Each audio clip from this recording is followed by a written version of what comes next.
Good morning. Today we're going to start talking about Chapter 8. The formal title in our text of Chapter 8 is Quadratic Equations, Functions, and Inequalities. I'm just going to call it Quadratic Equations. That's Chapter 8. And within Chapter 8, we're going to start out with Section 8.2, entitled the Quadratic Formula. Alright, now you've all been looking at the quadratic formula in one form or another since about 7th grade or so. Quadratic formula is used, it's a general formula used to solve typically degree 2 polynomial equations. Now that may be a little bit of exaggeration. I guess you could say degree 2 equations or equations equivalent to degree 2 polynomial equations. Let me give you an example. Solve 2x squared minus 5x minus 3 equals 0.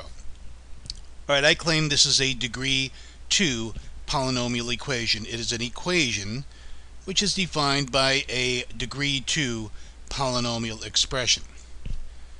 This degree 2 polynomial equation is in standard form, and as we probably already know, standard form, all that means is you've got your terms arranged in decreasing degree. Here we have a degree 2 term, minus a degree 1 term, minus a degree 0 term. Alright, so the task at hand is to solve equations of this type. Degree 2 polynomial equations. Well, you may say to yourself, that is familiar ground to us. We have already solved degree 2 equations of this kind in section 5.9. Remember, we solved these by factoring. Alright, well, the idea here is not all polynomials factor.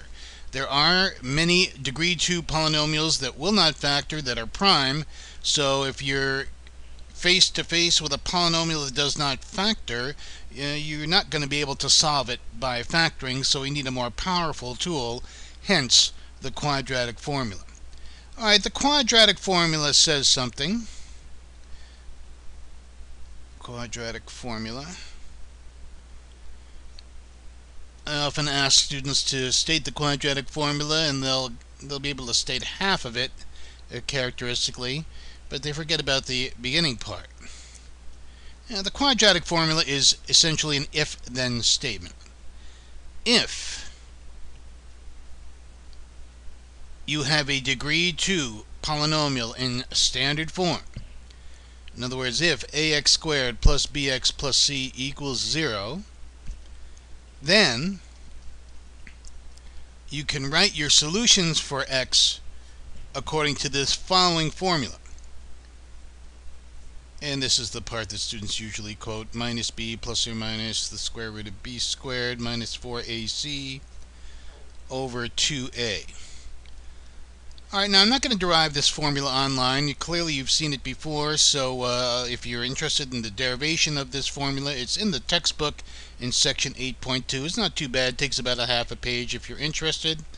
We're just going to go ahead and dive in and do a couple of examples using the quadratic formula. Alright, so here in all its glory is the quadratic formula. Alright. And I know there's some mnemonic devices out there that can help you remember it, some sing-song rhymes that might help you remember the quadratic formula any way you like. Alright, let's get right to it. Solve the following.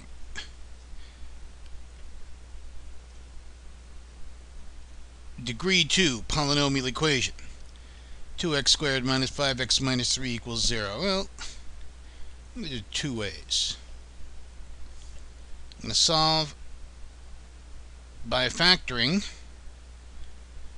Now again, not all degree 2 polynomials, degree 2 trinomials factor, but this one does, so we can solve it by factoring.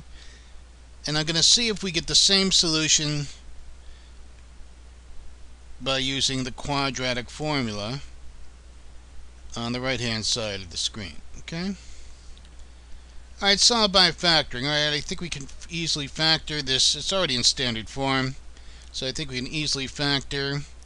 Let's see, 3 and 1, 3 and 1. I think this will do it. Minus 6x will be the outer product, plus 1x will be the inner product, and minus 3 will be the last product. So that looks okay. Alright, now nothing new here. As in section 5.9, we can then branch off to two simpler degree 1 equations, and I'll get x equals minus 1/2 or x equals positive 3. Alright, nothing new there. Alright, let's try the quadratic formula now. I'm going to rewrite the degree 2 equation, and I usually take the time to explicitly write my a, b, and c values. It may help you, and I know it helps me from making silly mistakes sometimes, hopefully. Alright, so I'll plug my values of a, b, c into the quadratic formula. X equals minus b, be careful of the signs here, plus or minus the square root of b squared minus 4. I'm running out of room here. Hang on, let me do this again. First time out, so I don't want to be crowded here. Alright, let me try it again. Let me scroll down. So x equals minus b plus or minus the square root of b squared minus 4 times a times c all over 2 times a. Now notice when I sub in negative values, I'm sure to wrap them in parentheses. That's a good habit to get into and may keep you from making mistakes, hopefully. Alright, minus 5 is plus 5, plus or minus the square root of, well, what's under the root sign here? Minus 5 squared is 25, minus 4 times 2 times 3, that's going to be 24. I get a 49 under the root sign. And please be sure to tuck everything under that root sign that belongs. Sometimes students get lazy with the end of the root sign. And also be sure this fraction bar swallows up that entire numerator expression. Sometimes things tend to float away, hence leading to a wrong answer. Alright, so I get 5 plus or minus 49 over, plus or minus the square root of 49 over 4. Well, we know what the square root of 49 is. Square root of 49 is 7. So I get 5 plus or minus 7 over 4. And that means just what it says, plus or minus. We've got a plus option or minus option on that 7. So let me take the plus option first. 5 plus 7 is 12, and 12 over 4 is 3. Or, let me take the minus option now. 5 minus 7 is negative 2, and negative 2 over 4 is equivalent to negative 1/2. So I get x equals 3, or negative 1/2, and notice, I hope you can see it there on your screen, that it does agree with the solutions that I got by factoring. Alright, a degree 2 polynomial equation, that's a fancy word for a quadratic equation, same thing.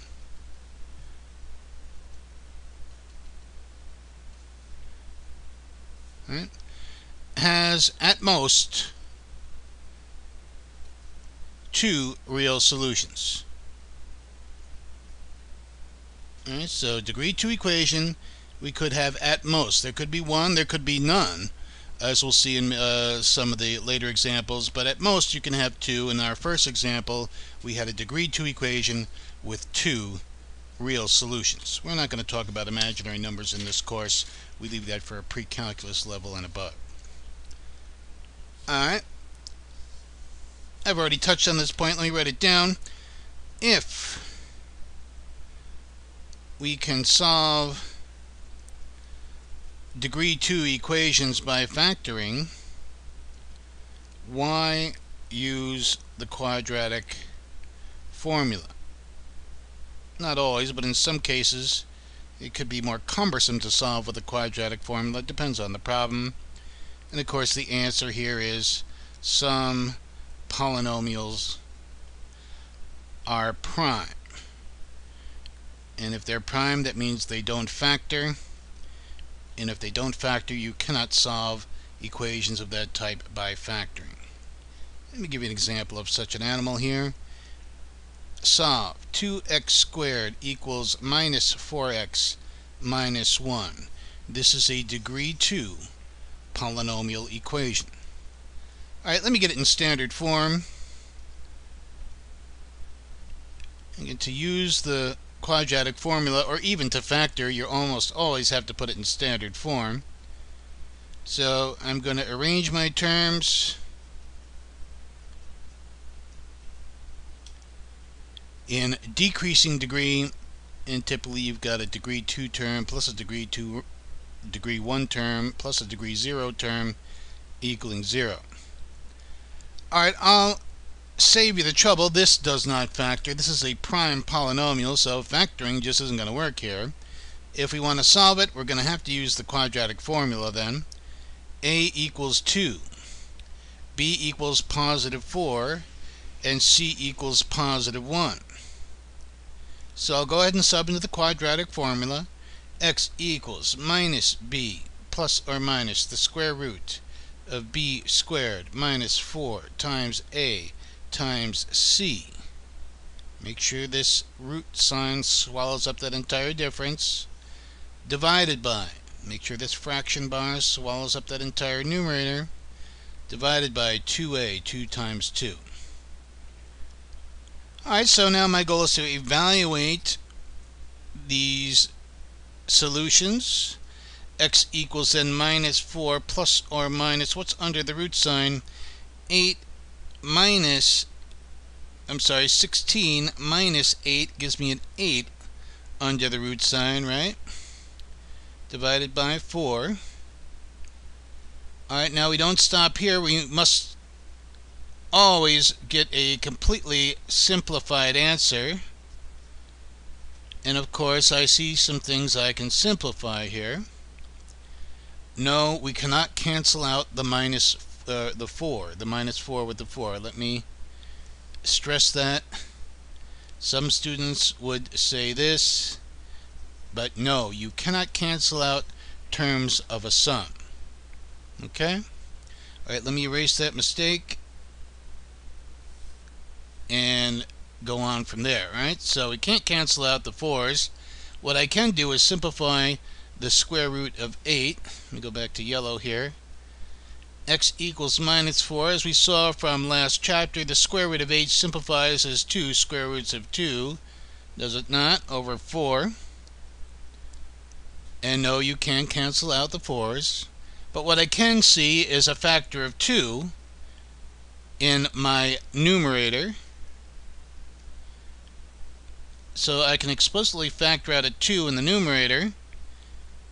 Right? And I get 2 times minus 2 plus or minus the square root of 2. And now I see factors of a product, and yes, you can cancel 2 out with the 4 in the denominator, leaving a residue of 2 in the denominator.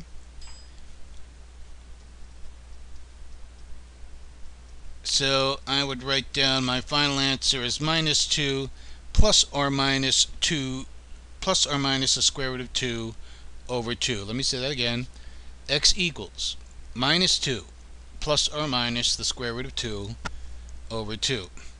Alright, now this means just what it says. You've got two solutions for x. Alright, minus 2 plus square root of 2 over 2, or minus 2 minus square root of 2 over 2. Now these are exact values. They are not decimal approximations. Right? We know that the square root of 2 is approximately 1.414, and using a calculator, if you desire, you can get a decimal approximation, but we usually call for answers in exact form, or what we call simplified radical form. Right? Exact values, all in terms of square roots if necessary. Okay? Alright, so that's a second example of the quadratic formula. Let me get a fresh screen here.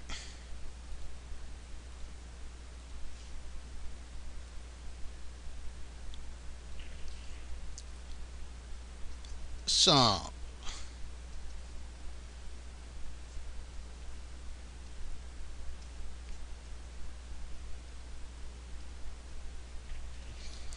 Alright, I claim this is a degree 2 polynomial equation.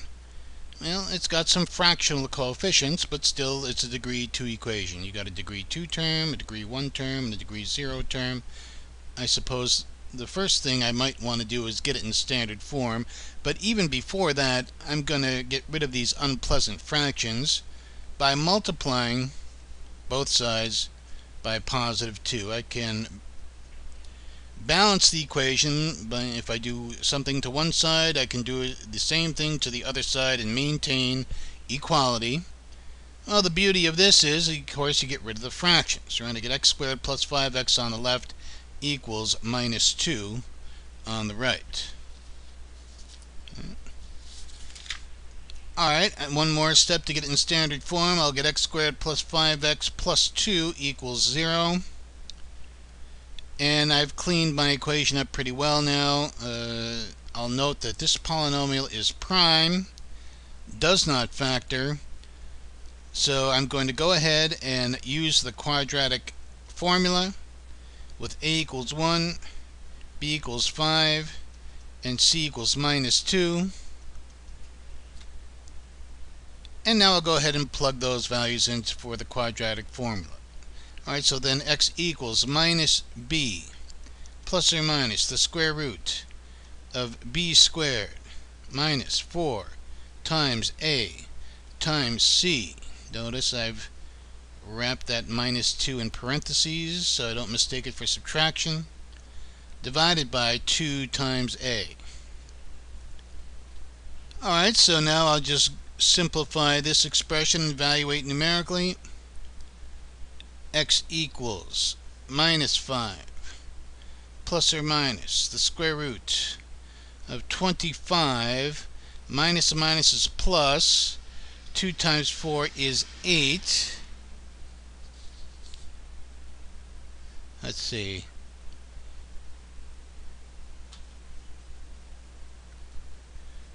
And oh, hang on a minute, I've spotted a mistake, and maybe it's good in a way that we did that. Notice I wrote down, this is correct, x squared plus 5x plus 2 equals 0. This c is not negative but positive. And so let me change it, let me make that correction. Be careful out there. C equals positive 2. If it can happen to me, it can happen to you. So let me erase this. Let me take a minute to erase this.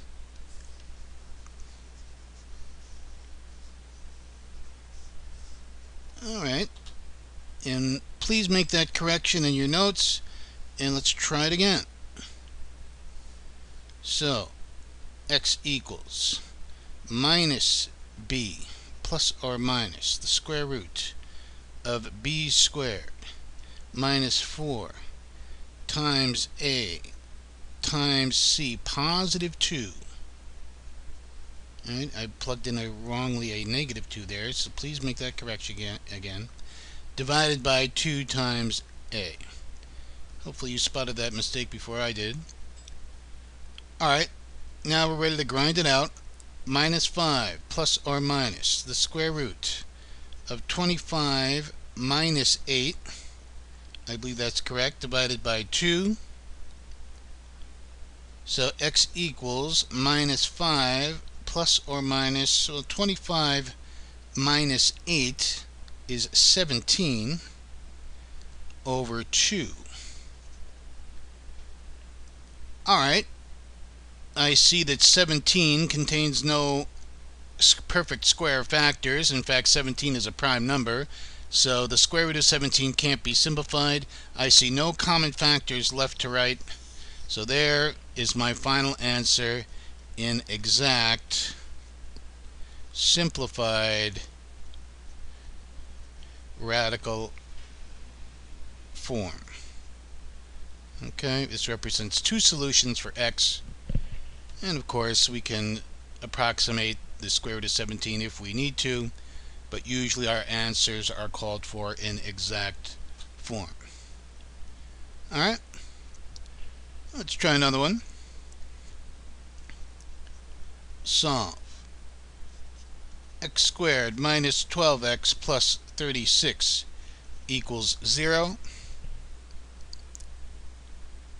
Alright, this degree 2 equation is already in standard form. I'm going to attempt to solve it with the quadratic formula with an a value of 1, a b value of minus 12, and a c value of positive 36. Alright, so x equals minus b plus or minus the square root of b squared minus 4 times a times c. Be sure this root sign swallows up all it's supposed to. And also the fraction bar, right? Divided by 2 times a. And now I'll simplify that expression as needed. So x equals minus 12 is 12 plus or minus the square root.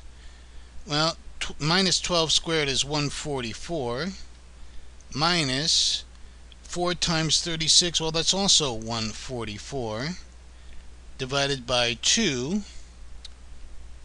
Well, clearly we'll see that this radicand reduces to 0.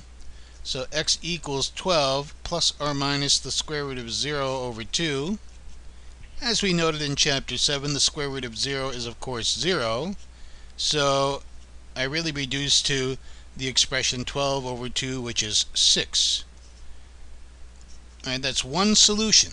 All the other examples we've talked about had two solutions. Well, remember, you could have at most two real solutions of a degree 2 equation. Well, it's possible to have one solution, only one, and indeed it's possible to have 0 solutions also. Alright, so that ends that problem. And let's see, I think we got two more here. And all dealing with degree 2 polynomial equations.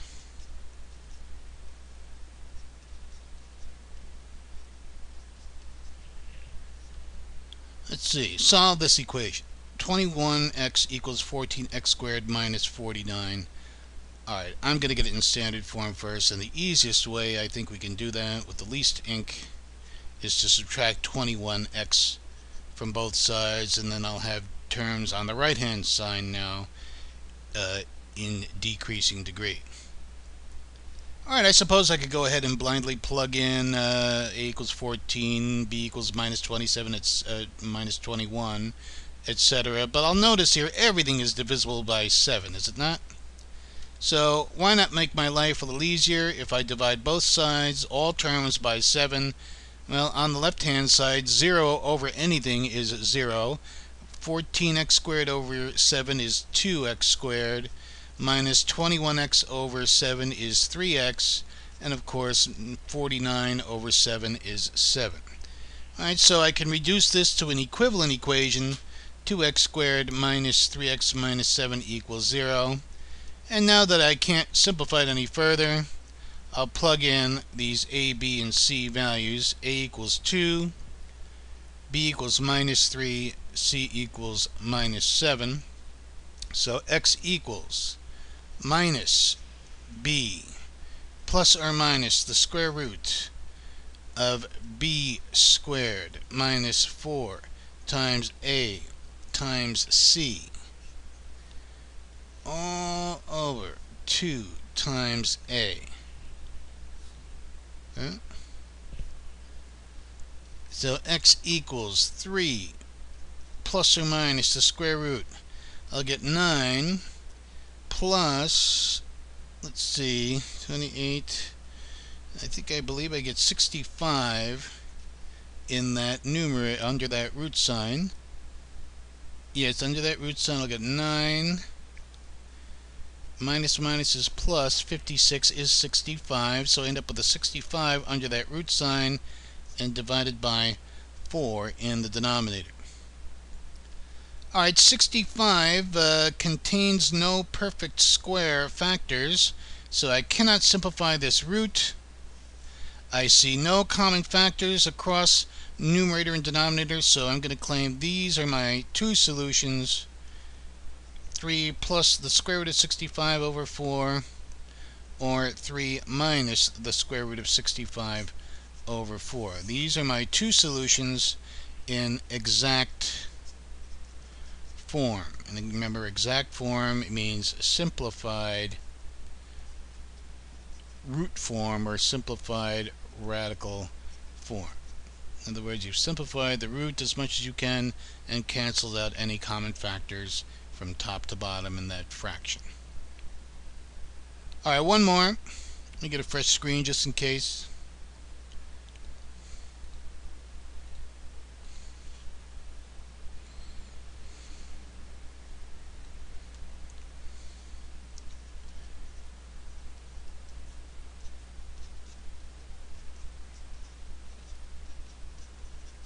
Alright, here is a degree 2 equation. Alright, it's got a negative lead coefficient. I suppose you could use that negative lead coefficient. Typically what students tend to do is get it in standard form with a positive lead coefficient. That's probably the best advice. And to do that, I'm going to add x squared to both sides. I'm going to subtract 10x from both sides, and I'm going to leave 18 over on the right. Alright, so I'll manipulate this into standard form with my degree 2 trinomial on the right. Alright, I'm going to solve this by the quadratic formula. A equals 1, B equals minus 10, and C equals positive 18. And I'll plug these values of A, B, and C into my quadratic formula to ultimately solve for x. X equals minus B plus or minus the square root of b squared minus 4 times a times c all over 2 times a. Alright, so x equals then 10 plus or minus. Well, minus 10 squared is 100. 4 times 18 is 72, so I'm at 100 minus 72, and that reduces to a 28 under the root symbol, divided by downstairs 2 times 1 is 2. No, you can't cancel the 2 into the 10, as we've talked about many, many times. Alright, what I can do is try to simplify that root. And of course, we know that the square root of 28 reduces to 2 square roots of 7, as seen in chapter 7. And now I do see a common factor of 2 across this fraction bar. Let's see, I can factor out a 2 from that numerator. Can I not?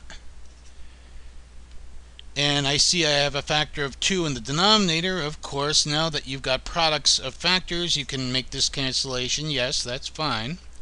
So I end up with 5 plus or minus the square root of 7 over 1.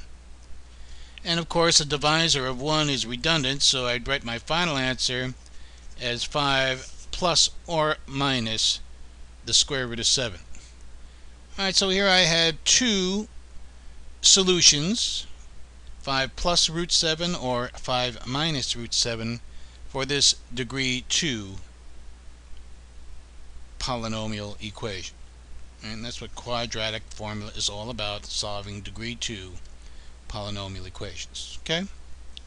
Alright, so we've done 5 or so examples of the quadratic formula in action. I claim that's enough. And turn you loose to your homework assignment. And this ends section 8.2 quadratic formula.